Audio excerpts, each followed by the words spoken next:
Bienvenue à tous dans USB, une semaine en ballon. Ravi de vous accueillir pour discuter de l'actualité footballistique. D'abord féminine, oui, on va d'abord parler de foot féminin aujourd'hui et aussi un petit peu du foot des garçons parce que vous savez, ils sont si susceptibles. J'ai donc le plaisir d'accueillir Charlotte Lorgeret, capitaine du FC Nantes. Bienvenue Charlotte. Bonjour David. Bonjour. Alors on va un petit peu faire connaissance parce que d'abord le foot féminin n'est pas toujours aussi bien mis en lumière que le foot masculin, je ne me trompe pas jusque-là. Non mais il y a du progrès, il y a du mieux, donc ça va pour l'instant. On va voir ça, on va découvrir qu'on est parti de très très loin et on va d'abord découvrir ton CV parce que tu as finalement à 27 ans seulement déjà un sacré bout de carrière qui est passé par Guingamp, qui est passé par Saint-Étienne et qui a débuté, Tréguin. Tréguin, l'US Tréguin, pardon. Donc effectivement, c'était l'équipe de mes copains d'école tout simplement. Donc je les ai suivis un peu à la trace et c'est pour ça que j'ai commencé avec les garçons et je suis restée longtemps à jouer avec les garçons. Et quand tu débutes à 6-7 ans, c'est plutôt une vocation ou c'est le terrain qui est au bout de la rue et qui permet de faire du sport ? Ou je vais dire un peu de tout, c'est surtout l'école, mes amis, c'est pas du tout le football, c'est pas une question de famille chez moi. Donc mon père jouait un petit peu, mais à un petit niveau, sans l'offenser évidemment. Mais non, c'est vraiment mes copains à l'école j'étais plus attirée par jouer avec les garçons au ballon qu'avec les filles qui faisaient autre chose. D'accord. Et tu vas assez vite finalement dans ta carrière. L'équipe de France va arriver assez vite. Enfin, je ne sais pas si toi tu le vis comme ça. Nous, on a des images de toi à Plabennec, 2013, en terre bretonne. Et à ce moment-là, tu vis tes... Alors, ce n'est pas à ce moment-là tes premières détections, mais elles arrivent finalement assez vite. Tu te souviens de la première détection ? Qu'est-ce qui fait que d'un seul coup, on t'appelle viens jouer en équipe de France ? Vous avez des images, ça fait longtemps que je ne les avais pas vues.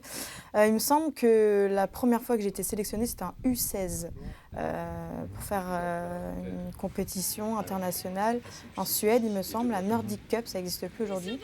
Et j'allais sur mes 15 ans. Donc j'avais 14 ans et demi et j'ai été sélectionnée. Donc très très fière. Je me souviens encore avoir reçu la lettre de la Fédération française de football avec la liste et j'ai vu mon nom, mon père, on était étonnés, on ne savait pas trop ce que c'était, ce que ça voulait dire et j'étais encore vraiment une enfant et je découvrais un petit peu le monde international. Si on balaye assez rapidement, il y a un temps fort aussi qui arrive dans ta carrière. Tu nous as amené un maillot qui en témoigne, Saint-Étienne. C'est en 2013, on a aussi retrouvé les images. C'est un temps fort. Tu es consciente à ce moment-là, tu as 20 ans, que c'est un grand moment et il reste un grand moment pour toi ? Oui, ça reste l'un des plus beaux moments malgré la défaite. Je pense plutôt au parcours qu'on a pu faire avec le club de Saint-Étienne. Donc oui, j'ai 19-20 ans. Est-ce que j'ai conscience des choses ? Non, parce que je reste vraiment dans mon cocon avec mes copines. J'avais ma petite vie, mon école, je faisais un BTS. J'étais encore au lycée à cette époque-là. Ouais. C'est une finale de Coupe de France. C'est une finale de Coupe de France. Et en face, il y a Lyon. Wendy Renard, Sonia Bonpastor, Eugénie Le Sommer. Ouais. Ah, c'était pour moi des idoles, même si à la télé, on ne les voyait pas non plus énormément. Mais quand je jouais contre elles, il y avait une ferveur particulière, une envie particulière de peut-être me montrer de quoi j'étais capable à mon jeune âge. Mais j'étais pas intimidée, j'étais intimidée en dehors. Dès que le terrain c'était fini, le match c'était fini. Par contre, après, je redevenais une petite fille qui regardait des internationales. International, tu l'es en carrière jeune et tu le deviens en A, une fois, en sélection avec le Ghana. Mais tu fais partie de cette famille équipe de France parce que tu as été appelé un certain nombre de fois quand même. Après, jouer, être sélectionné vraiment, c'est pas toujours le cas. Mais là, les images qu'on découvre, c'est toi dans un vestiaire. Là, c'est vraiment une vraie sélection. Tu es avec quelques-unes de celles justement qui ont joué cette finale de Coupe de France avec toi. Exactement, je ne sais pas si elles se sont souvenues de moi. Wendy Renard, il y avait Elise Bussaglia, je crois qu'elle jouait au PSG à l'époque, mais c'était un rêve. J'ai envie de dire, c'est cliché, parce qu'on dit toujours je réalise mon rêve, mais c'est vrai, parce que j'ai rendu fière ma famille, mon papa, ma maman. Et je pense que même encore aujourd'hui, je ne mesure pas l'ampleur, parce que je pense que ça sera après ma carrière, mais être sélectionnée en équipe de France A, après tant d'efforts, tant de sacrifices, je pense que c'est vraiment un aboutissement énorme et qui m'a donné encore plus envie de goûter au haut niveau. Dernier élément, pour retracer ta carrière, on fait vite, hein. On fait plus vite que ça n'a duré. Une image de toi, alors ça ne doit pas être facile de jouer dans cette tenue, mais elle signifie quand même quelque chose. Équipe de France militaire. Oui, comme quoi j'aurais Championne tout du fait monde. dans ma vie. Championne du monde militaire, donc c'était en Bretagne. Et oui, quelques filles des sélections DB ont été appelées pour essayer d'aider l'équipe de France militaire. Première Coupe du Monde en France pour les militaires, donc il fallait marquer le coup. Et donc on a été 6 ou 7, je crois, appelés. Et puis moi, bretonne, pure souche, c'était sûr que je voulais la faire, cette compétition, et qui m'a beaucoup aidée dans ma carrière, même si ce n'est pas une compétition en lumière, mais il y avait quand même, à la finale, c'était France-Brésil. Ouais. Et vous gagnez. On gagne, il y a Corinne Diacre qui était dans les tribunes. Ouais. Donc c'était quand même un beau challenge, et puis c'est une grande fierté, donc j'en parle très ouvertement. Alors, on va passer à notre première rubrique et parler de foot masculin. Non, de foot féminin, évidemment. Histoire d'une ambition, parce que tu es arrivé au FC Nantes, tu es défenseur l'année dernière, 2020. Histoire d'une ambition d'un club, et toi, tu l'as rejoint avec ton passif. Et très rapidement, puisque là, c'est la deuxième saison vraiment où tu es ici, et déjà le classement témoigne de cette ambition. Le FC Nantes est premier, La Roche-sur-Yon, qui est l'autre équipe ligérienne qui évolue dans ce championnat de deuxième division, est à l'avant-dernière place. C'est un petit peu plus difficile, on va y revenir tout à l'heure. Pas le droit à l'erreur dans ce championnat. Non. Donc, quand on veut monter, bien sûr. Exactement. Nos objectifs, ils sont simples. On veut monter. Donc l'année dernière, avec le Covid, ça a été particulier. Donc ça, c'est indépendant à chacun. Mais cette année, on avait encore de grosses ambitions. Notre poule est très, très relevée. Donc notre poule du Nord. Et il y a 4-5 prétendants à la montée. Donc on a droit à 1 ou 2 jokers, pas plus. Donc, ouais. Et vous en avez déjà consommé 1,5. 1,5, ouais. Avec une défaite et un match nul. Si on parle de cette équipe, vous en êtes la capitaine. Ça vous définit aussi, ce rôle de capitaine, sur le rôle qui est le vôtre, avec l'expérience, avec votre position aussi de défenseur? Oui, je pense que c'est un tout. J'ai un rôle qui se doit d'avoir des responsabilités aussi à un moment donné. Être défenseur, on voit le jeu devant nous. J'ai cette capacité d'inculquer à mes coéquipières des valeurs qui sont le travail, la rigueur. Donc, on peut râler aussi en tant que capitaine, hein? Oui, on peut râler. Je râle. Là, on a le droit. Je râle parce que je suis exigeante. Après, mes coéquipières me connaissent, donc je fais toujours dans leur progression à elles. Je ne suis pas là pour les descendre, pour les rabaisser, au contraire. Comment tu juges le football pratiqué par cette équipe qui est entraînée par Mathieu? Je le trouve, c'est un beau football. On a envie de montrer des choses, on a envie de jouer, on a envie de montrer au public nantais que nous aussi on joue au football et on peut bien jouer avec des belles victoires à la maison. Donc non, faut venir nous voir parce que c'est un autre football. Faut vraiment pas comparer notre football avec le football des garçons, c'est différent. C'est un football où le FC Nantes marque beaucoup. Ton équipe marque beaucoup, notamment avec Ribera devant, déjà 10 buts sur 21. Quand toi, tu es dans ta position d'arrière, tu vois cette capacité offensive que vous avez, un certain nombre de solutions à gauche, à droite, au centre? Oui, bien sûr. Après, je ne connaissais pas trop le niveau de la D2 féminine, mais... Il te surprend? Oui, il me surprend d'année en année. C'est vrai que je ne connaissais pas trop le niveau de la D2, mais on a une équipe où, au contre-attaque, on est très puissant, très rapide. À la récupération du ballon au milieu, on se projette très vite vers l'avant. Et c'est vrai que les autres équipes ont peut-être moins de qualité par rapport à ça, mais on essaye de ne pas être trop défini par rapport à ça. On n'est pas non plus une équipe qui fait que contrer. Voilà. Anaïs Ribera, c'est une buteuse. Elle a cette capacité d'élimination, d'accélération qui est super importante dans une équipe pour jouer la montée surtout. On va parler un tout petit peu de l'équipe qui vous était opposée ce jour-là, La Roche-sur-Yon, qui joue en deuxième division comme vous, qui est un club historique entre la deuxième et la première division. C'est un objectif maintien pour un club comme celui-là. C'est pas simple quand les Lyonnaises rencontrent une équipe comme vous, dorénavant. Il y a une hiérarchie qui est en train de s'inverser, enfin c'est ce que je constate. Et on va entendre le sentiment justement de votre homologue, Maureen Cosson, qui est la capitaine justement de La Roche ESO. Le niveau augmente d'année en année, on a les clubs pro qui arrivent, c'est de plus en plus difficile, mais en même temps c'est aussi de plus en plus intéressant parce que des matchs aujourd'hui, c'est intéressant de les jouer aussi, donc on va continuer à jouer des matchs comme ça. Pas simple, vous faites peur. Le FC Nantes fait peur. Parce que ça a une histoire, parce que le FC Nantes, c'est connu grâce aux garçons malgré tout, mais les féminines, on espère aussi pouvoir créer une propre histoire. C'est vrai, comme elle le disait très bien, les clubs évoluent dans tous les sens du terme. Donc La Roche-sur-Yon, je les ai connues, elles étaient en D1 féminine il y a quelques années, bon, il y a longtemps maintenant, mais c'est vrai que tout le monde connaît La Roche-sur-Yon. Même les plus grands noms, Guy Renard, etc.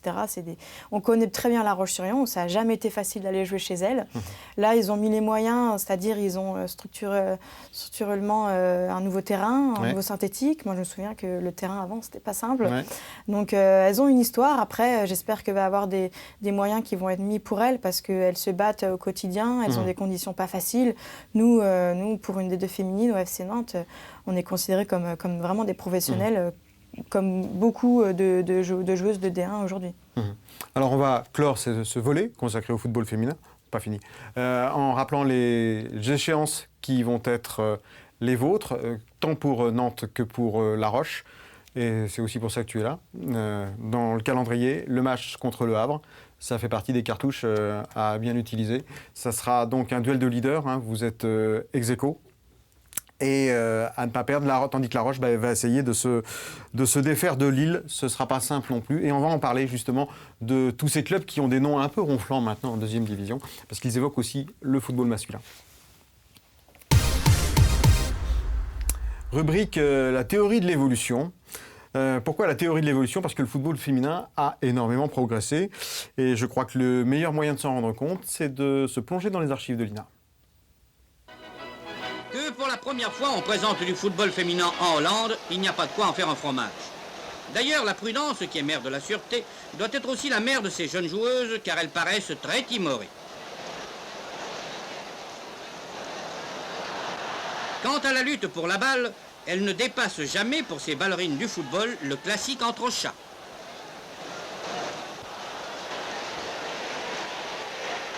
Enfin, il faut comprendre que telle gardienne de but ne peut plonger car elle rebondirait. Quant à l'autre, son indéfrisable lui interdit de faire une tête. Et puis, tout compte fait, pourquoi ne pas rentrer à la maison faire le ménage ? Et nous désolidarisons de ce reportage qui date de 1955. On a l'impression qu'on est dans les années 20 et dans les années 30. Il reste quelque chose de ce cerveau reptilien masculin dans ta carrière. Tu as rencontré des moments pas aussi caricaturaux que cela, mais où on te rappelle que peut-être tu n'es pas à ta place quand tu fais du foot féminin. Il n'y a pas eu vraiment de mots. C'est plutôt des regards, des comportements où il y a peut-être des moqueries, on le sent, nous les filles, on sent pas mal de choses. Donc, des petites questions anodines, vous jouez avec des ballons plus petits, non ? Parce que vous avez moins de force. Donc c'est vraiment des choses au fur et à mesure où, pour nous, ça ne nous touchait pas, on ne faisait pas vraiment attention. Et au fur et à mesure, ça évolue. Et là, par contre, moi, je mets ma casquette de féministe quand on me pose ce genre de questions. Alors, je vais t'aider à revêtir ta casquette de féministe parce qu'il y a un très bel exemple de l'évolution du football. C'était il n'y a pas très longtemps. Et la vainqueur est Alexia Putellas.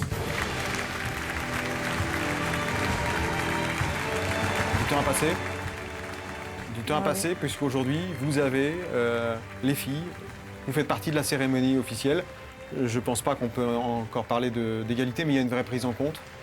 Oui, il y a une vraie prise en compte et on est mis en lumière et on est quasiment dans les mêmes conditions. Donc certes, on va toujours dire « Ah bah ouais, mais c'est pas pareil que ci, que ça », mais pour l'instant, on prend les choses qui viennent, on ne va pas tout jeter dans ce qui se passe, dans l'évolution, mais je suis très contente que Alexia Putellas, qui est une grande joueuse de Barça, qui soit là avec sa famille. C'est des choses qui sont très fortes pour nous et puis on se reconnaît un petit peu dans son parcours. Tu as pu la croiser d'ailleurs, elle a ton âge. Elle a été en équipe d'Espagne nationale à peu près quand tu y étais également. Elle est milieu de terrain, elle joue au Barça, elle a tout gagné la saison dernière. Tu l'as croisée ? C'est possible. C'est possible parce Alexia que Putellas. c'est possible en U17 on avait fait France-Espagne. Ouais. Peut-être qu'elle était là, mais que ça se voyait pas encore, qu'elle allait gagner le Ballon d'Or, évidemment. Après, quand on est jeune, forcément, il y a il y a des joueuses qui sortent vraiment du lot, mais à cet âge-là, pas non plus tellement. Mais ça ne m'étonne pas que j'ai pu la croiser, à mon âge, hein, c'est possible. On parlait de l'évolution donc, du football, et notamment de cette position de La Roche-sur-Yon par rapport au club aujourd'hui. C'est intéressant, et on va entendre à ce propos, c'est Malika Bousso, puisqu'elle est coprésidente de La Roche-sur-Yon, elle a été entraîneur, joueuse.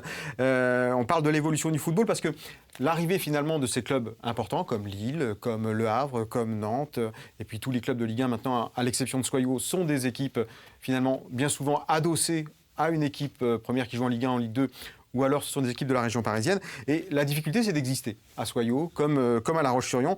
Et Malika Bousso nous explique justement son constat et les perspectives d'évolution pour un club comme La Roche-sur-Yon.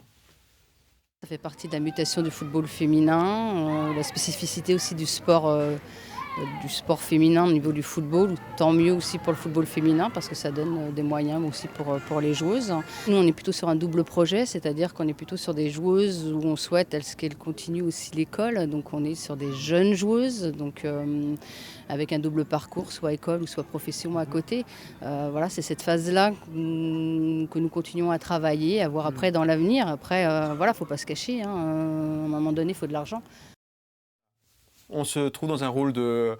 Je ne pense pas qu'elle dise ça par malice vis-à-vis du FC Nantes, mais c'est vrai que la difficulté, c'est au moins de s'inscrire à un club formateur. On se structure, on fait comme on peut. C'est cette évolution que tu constates toi aussi, qui est passée par, je rappelle, Tréguin peut-être, mais surtout Guingamp-Saint-Étienne. Ah oui, mais même à l'époque à Saint-Étienne, il y avait des choses très très amateurs. Donc aujourd'hui, oui, Malika, j'ai pu la rencontrer quand elle entraînait La Roche-sur-Yon à l'époque.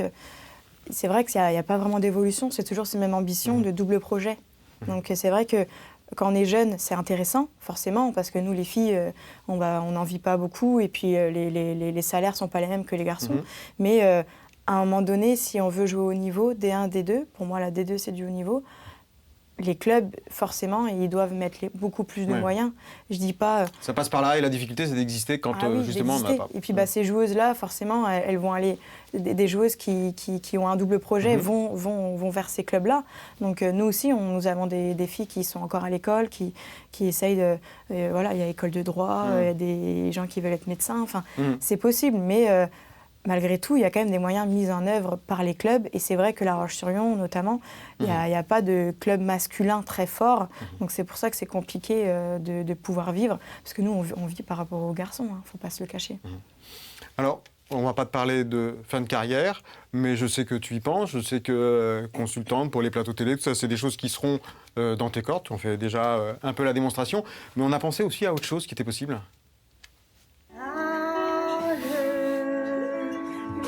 That's you, settle down, that's you, I found a girl and you, every night, I heard that your dreams came true. J'hésite à parler dessus, parce qu'en fait, oui, on l'a fait, mais c'est parce que ça fait partie maintenant de ce que vous êtes aussi, on vous reconnaît pour ça.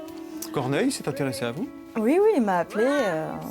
On a encore de temps en temps un contact pour des nouvelles, mais il y avait quelque chose, un projet à faire ensemble, et après ça s'est pas fait pour des raisons qui lui appartiennent, mais ça a été une expérience. Donc, c'est sympa. Ouais, c'était sympa. Sort du cadre. Ça sort du cadre. Ça bouge, et puis voilà. Mais je sais pas, que je pense qu'aujourd'hui je suis plus connue pour cette vidéo que pour mes talents footballistiques. On l'a mis quasiment à la fin de l'émission. Non, on n'a pas ouvert là-dessus. Je rigole. Allez, on va refermer cette rubrique avec le zapping. Entre revendications, désillusions pour Le Mans, sorti par Laval, là c'était en Coupe de France.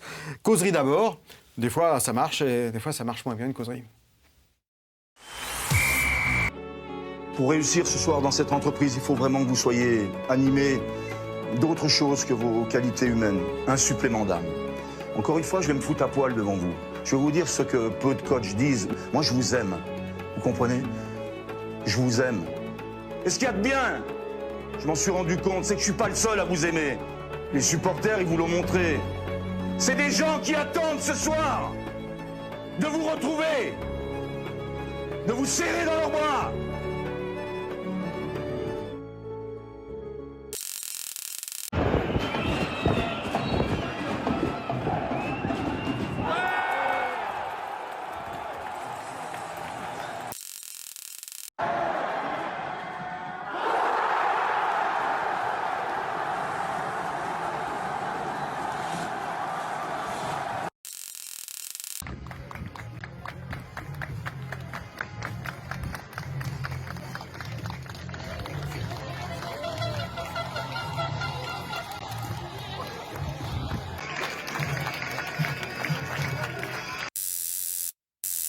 Une petite explication pour terminer, c'est l'équipe féminine de Bréquigny, près de Rennes, qui se fait éliminer et qui n'a pas reçu short et chaussettes. On est au deuxième tour de Coupe de France féminine et on n'a pas les mêmes droits que les garçons.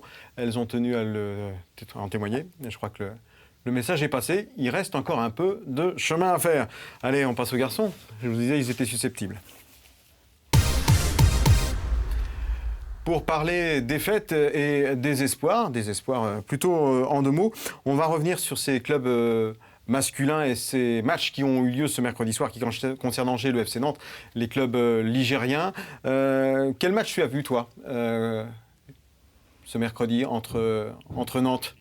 Défaite 1-0, je rappelle, pour Nantes contre Marseille. Contre Marseille, évidemment. Tu vois quel match au sens où, comment tu l'analyses, quoi? Je le vois un peu frustrant parce que je pense que l'Olympique de Marseille n'était pas non plus dans un grand soir. Donc, il y avait peut-être une place pour pouvoir arracher ce match nul. Après, l'effet de jeu, Nicolas Palois qui reçoit un carton rouge où on va encore en parler quelques temps parce que pour moi, c'est une erreur de sa part.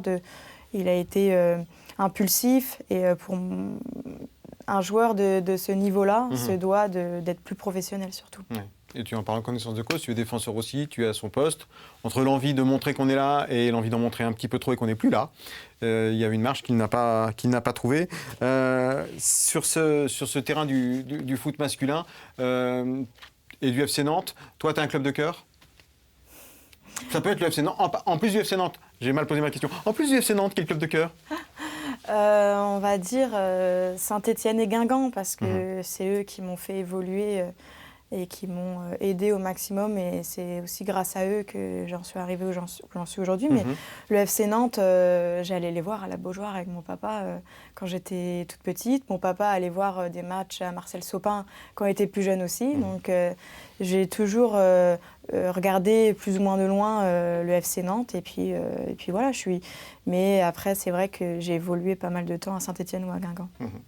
Alors, on va aller balayer très rapidement les rendez-vous sportifs du national à venir. On a les équipes ligériennes, donc Laval qui va se déplacer à Boulogne le week-end prochain, tandis que Le Mans se rendra à Bastia-Borgo, Avranches qui va aller à Cholet, tandis que pour les équipes de première division, ce sera un déplacement à Lorient pour Nantes et à Reims pour Angers, ou j'inverse? Pour savoir, c'est une question piège. Non, c'est inverse. Nantes va bien alors. C'est ça. Nantes va bien à Reims ou à Lorient? Non, il va à Lorient. Non, Nantes va à Lorient. Nantes va à Lorient. Merci Charles. Merci Charlotte. Allez, notre rubrique du foot amateur tout de suite maintenant, la chronique de la Ligue. Rotier. Oh.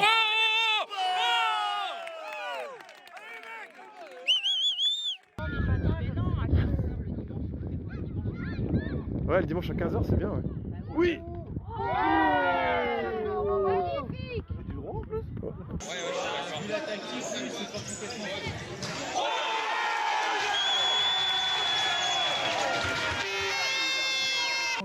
Oh là là là. Côté ouvert. Là, il va contourner le mur à droite. Oh non. Oh la vache. Voilà, des fois on heurte le Paris-Lisbonne qui passe au-dessus, et puis des fois ça marque. Allez, tout de suite, quiz, petite question quand même. Si vous voulez bien. Question sur le foot féminin, on s'est dit, Charlotte, que ça pouvait être une bonne idée. Alors, la France du football compte aujourd'hui plus de 200 000 licenciés EES. Quelle est la progression depuis 2000? Multiplié par 2,74 réponse A, 3,76 réponse B, ou par 5,7 le nombre de licenciés en un siècle, ce dernier siècle? 5,5 le dernier. Non? Si, c'est la bonne musique, c'est notre musique quand on gagne ça. C'est vrai? Ah bah, ouais, elle est entraînante. Ouais, elle est entraînante. 5,7. Allez, tu as dit 5,5 et on a dit 5,7. C'était la bonne réponse. Merci. Allez, on va se quitter sur un coup de cœur. Te souhaiter d'abord un bon match de championnat contre Le Havre. Et puis quand même de revenir aux sources. Oui. Aux sources, tu vas voir. Oula. Elle joue au ballon. Elle jouait pas le couper. Un petit clin d'œil de ta maman. Vous avez volé des images. On a volé des images, un petit clin d'œil de ta maman.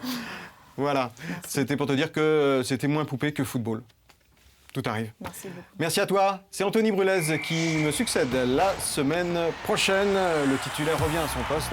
Il revient de son claquage de bras croisés.